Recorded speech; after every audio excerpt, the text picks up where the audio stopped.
বিসমিল্লাহির রহমানির রহিম। ৪ নং পামলি ইউনিয়ন কর্তৃক ৯ নম্বর ওয়ার্ডের একজন বাসিন্দার মোহাম্মদ মাসুম চাচা, উনি ওনার নিজের পরিশ্রম এবং মেধা কাজে লাগিয়ে নিজের পরিশ্রমের দিক দিয়ে নিজের অর্থায়নে মুসলিম পাইকান মসজিদে একটি মিম্বার, উত্তর মুসলিম পাইকান মসজিদে একটি মিম্বার তৈরি করেছে এবং আজকে সেই মিম্বারটি সে উত্তর মুসলিম পাইকানের ইমাম সাহেবের হাতে উনি উঠাই দিচ্ছে। আর আপনারা ওনার জন্য সবাই দোয়া করবেন এবং এরকম একটি কাজ সবার দ্বারা কিন্তু সম্ভব না। আমরা এই কাজটির অনুভূতি আমরা ওনার কাছে নিজে শুনব, উনি কি বলতেছে আমরা একটু শুনি। মামা বলেন। আসসালামু আলাইকুম। আমার এটা বহুদিন আশা ছিল মসজিদে আমি একটা মেম্বার তৈরি করে দেবো। ইনশাল্লাহ আমি আমার কাঠ দিয়ে আমি মেম্বারটা তৈরি করছি, আজকে মসজিদে দিয়ে দিব।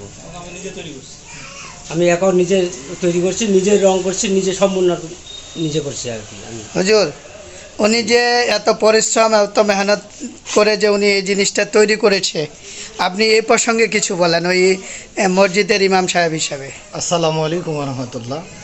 আলহামদুলিল্লাহ, আসলে উনি অনেক পরিশ্রম এবং বহুদিনের আশা ওনার এটা দেওয়ার জন্য, উনি এটা করতে পেরেছে। এই জন্য আল্লাহর কাছে লাখো শুকরিয়া।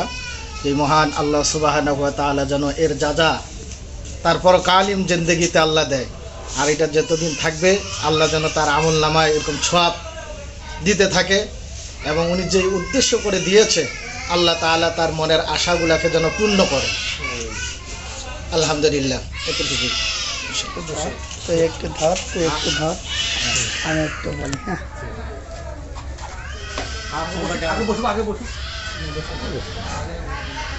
হ্যাঁ, বিসমিল্লাহির রহমানির রহিম।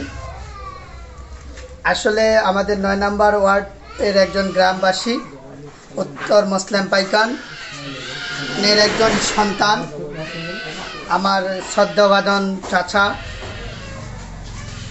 এই যে পরিশ্রম করে নিঃস্বার্থে উত্তর মুসলিম পাইকানের জন্য যে একটি মেম্বার তৈরি করে দিয়েছে, এই জন্য আমি ওয়ার্ড বিএনপি সভাপতি হিসাবে ওনার কাছে কৃতজ্ঞ যে উনি নিঃস্বার্থে একটি জিনিস তৈরি করে উনি মসজিদের মাধ্যমে দান করে দিয়েছে এবং ওই মসজিদে দিয়েছে।